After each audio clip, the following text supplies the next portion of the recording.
Dear students, मैं doctor Deepti Srivastava, associate professor, government Dungar college Bikaner, आज आप लोगों को पिजन की स्किन के बारे में बताऊंगी।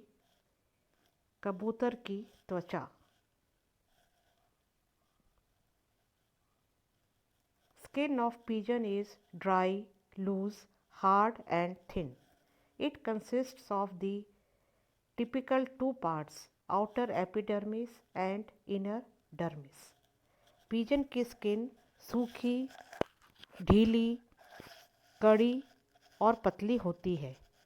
इसके दो स्पष्ट सामान्य भाग होते हैं, बाह्य एपिडर्मिस तथा अंदर की dermis.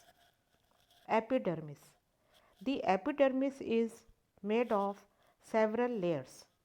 The outermost layer or epitracheum is composed of a single row of flattened delicate cells. Epidermis कई स्तरों या परतों से निर्मित होती है।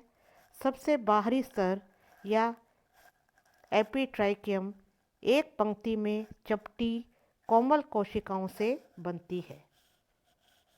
The middle layer or stratum corneum is horny and protective and made of flat cornified cells.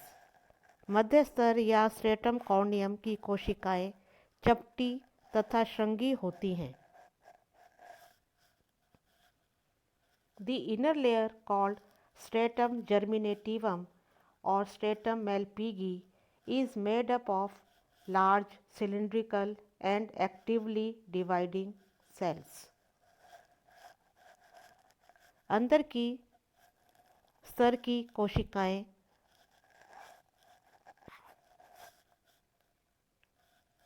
Stratum जर्मिनेटिवम या stratum Malpighi layer बनाती हैं। ये कोशिकाएं बड़ी, सिलिंड्रिकल तथा सक्रियता से विभाजित होने वाली होती हैं। Dermis. Dermis is mesodermal in origin and consists of muscle fibers, nerve fibers, blood capillaries and connective tissue. Dermis mesodermal origin की होती है तथा यह muscle fibres, nerve fibres, blood capillaries और कनेक्टिव टिश्यू की बनी होती है। Pigment occurs in the scales and feathers only. Pigment केवल स्केल्स और फेदर्स में पाए जाते हैं। क्यूटेनियस ग्लैंड्स आर फ्यू और absent with the sole exception of a preen gland और uropygial gland located dorsally at the base of the tail. त्वचा ग्रंथियां अनुपस्थित या बहुत कम होती हैं। केवल एक प्रीन ग्रंथि अथवा यूरोपाइजल ग्रंथि पाई जाती है जो टेल के पृष्ठभाग में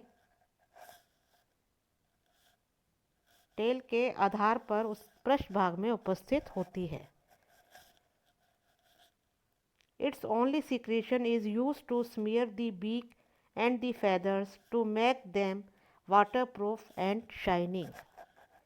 इसका तेलीय स्राव चोंच को आलेपित करता है तथा परों को चमकदार, चिकना व जल रोधी बनाता है।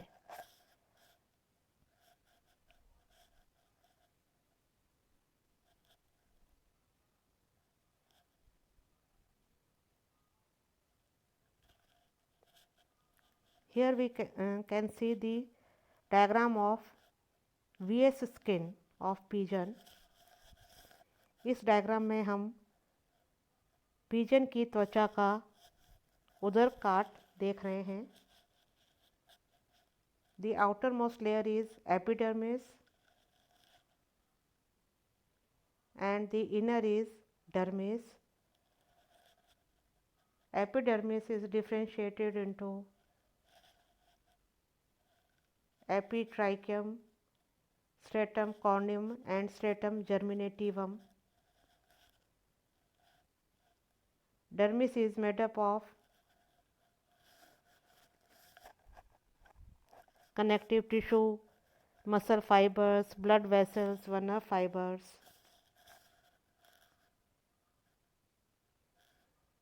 Dermis is divided into spongy layer and compact layer. In spongy layer, muscle fibers are loosely arranged, while in compact layer, they are compactly arranged.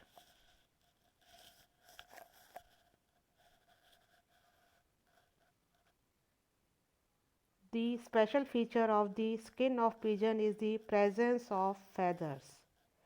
Here we can see the feather which is embedded in the epidermis.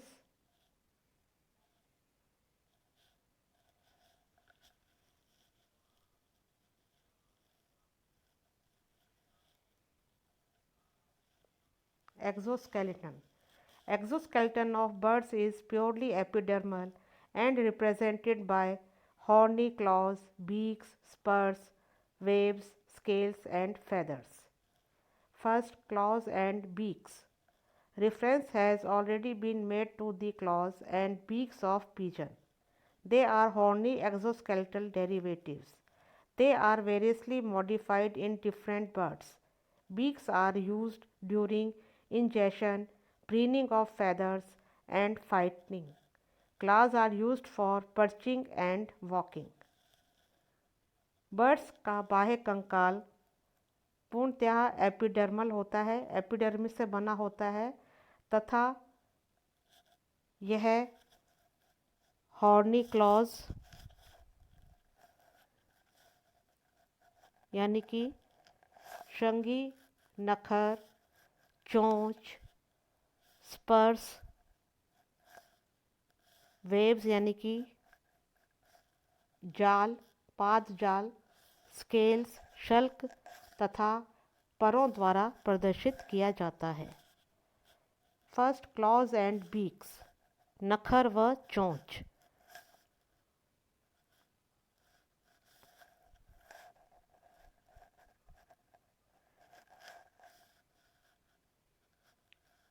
Clause और beaks pigeon में horny एक्सोस्केलेटल derivatives होते हैं।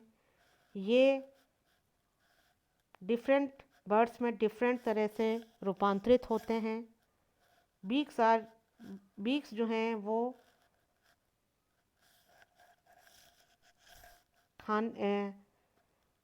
खाने के समय, भोजन को ग्रहण करने के समय फैदर्स को साफ करने के समय, लड़ने के समय काम में आती हैं तथा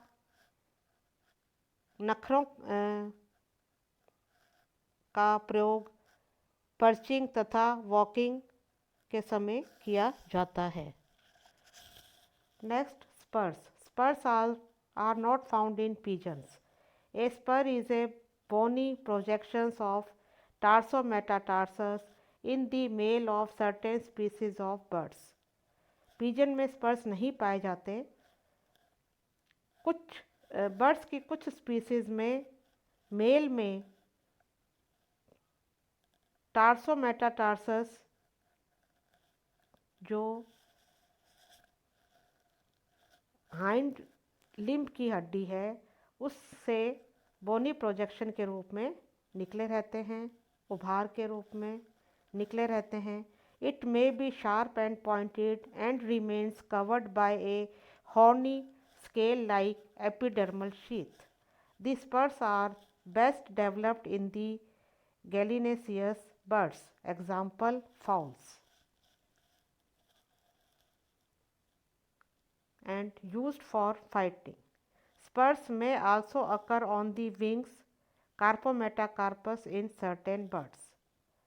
Next, webs. Webs are modified folds of integument on the feet of aquatic birds such as geese, swans and ducks. The skin forming webs is usually characteristically scaled.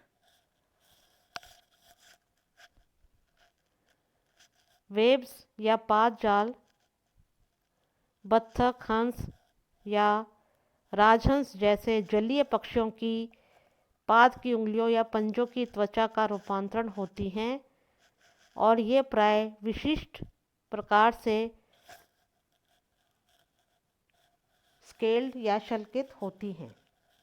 Next, scales. The scales are conified to the feet or legs.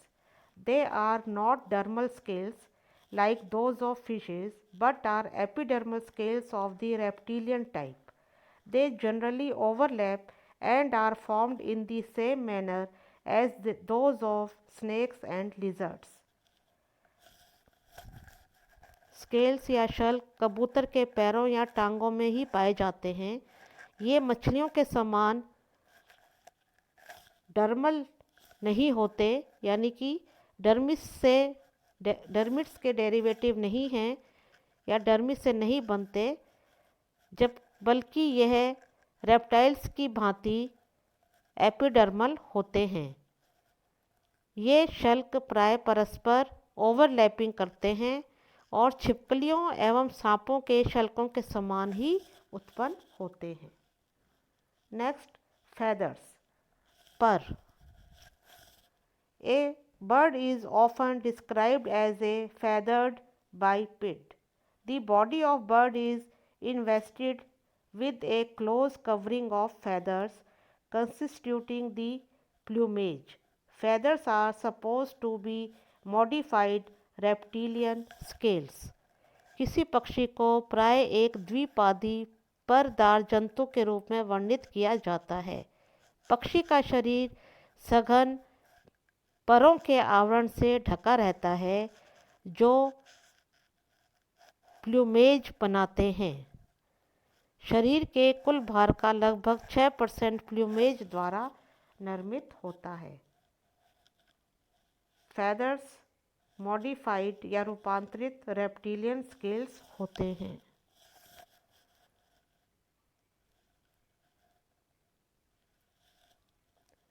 इस diagram में हम mail foul की leg देख रहे हैं जिसमें spur दिखाई दे रहा है।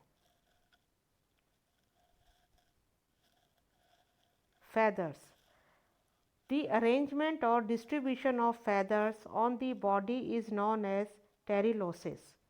In flightless birds or ratiti, feathers are uniformly distributed over the body, but in carinati, feathers are arranged in distinct patches or tracts called pteryli, which remain separated by featherless interspaces called apteria. The arrangement of pteryli varies in different orders, families, and even species of birds. Principal pteryli found in pigeon are cephalic, cervical, humeral, spinal, ventral, alar, caudal, lumbar or femoral, and crural. पक्षी के शरीर पर परों के क्रम एवं वितरण को पिच विन्यास या टेरिलोसिस कहते हैं। फ्लाइटलेस बर्ड्स जैसे कि रैटिटी में परों का वितरण शरीर पर समान रूप से होता है, परंतु उड़ने वाले पक्षी कैरिनिटी में परों का विन्यास स्पष्ट खंडों अथवा क्षेत्रों में होता है जिन्हें टेरिली या पिच क्षेत्र कहते हैं। ये पंख विहीन अंतरालों द्वारा विभक्त रहते हैं जिन्हें एप्टीरिया कहते हैं। टेरिली का क्रम पक्षियों में अलग अलग ऑर्डर्स, फैमिलीज और स्पीसीज में भिन्न भिन्न होता है। कबूतर में पाए जाने वाले प्रमुख टेरिली इस प्रकार हैं। सिर पर पाए जाने वाला सिफेलिक, गर्दन पर पाए जाने वाला सर्वाइकल, उसके बाद humeral, spinal, ventral, एलर, caudal, femoral तथा क्रूरल यानी कि जंघीय जांघ में पाए जाने वाला।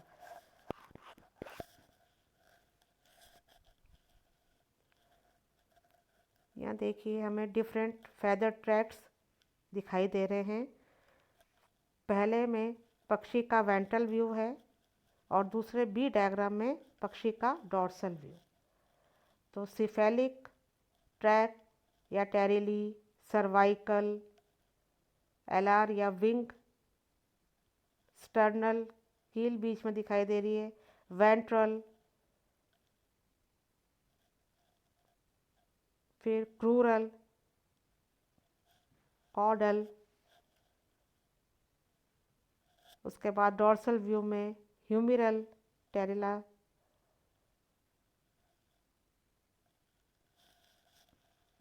स्पाइनल टेरिला, फीमोरल आदि टेरिली या ट्रैक दिखाई दे रहे हैं। The feathers are characteristic of birds and do not occur in any other group of animals. They have been aptly designated the nature's masterpiece. These unique structures are light, elastic, waterproof, and most important in flight.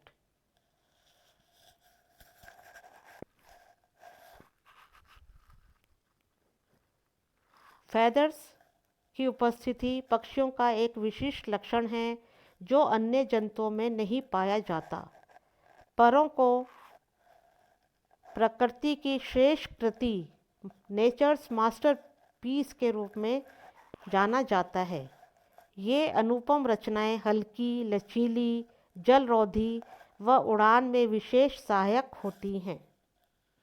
The different colors of feathers are due to the presence of melanin of various shades as well as due to iridescence. They are variously modified in different birds to meet the diverse needs of these animated aeroplanes.